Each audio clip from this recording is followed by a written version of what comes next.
Peristiwa banjir yang melanda sebagian besar wilayah Kota Palembang turut disoroti berbagai pihak, salah satunya Syal Fitri, pegiat lingkungan sekaligus aktivis asal Kota Palembang.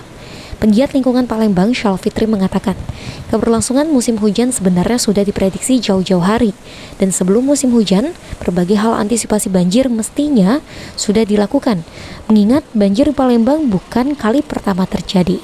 Banjir yang terjadi dan menggenangi sebagian besar wilayah di Palembang ini dipicu beberapa faktor, seperti drainase yang kurang baik, pola perilaku masyarakat yang kerap membuang sampah sembarangan, khususnya di sungai, hingga skema aliran air yang kurang sesuai, sehingga banyak saluran air yang ujungnya tidak jelas.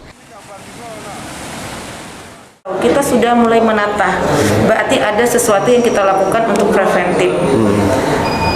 Satu, drainase. Bagaimana drainase kita? Ya kan, yang ada di Kota Palembang, baik itu di perkotaan atau di pinggir-pinggiran kota ya. Maksudnya di pinggiran daerah-daerah pinggiran. Kedua, bagaimana perilaku itu?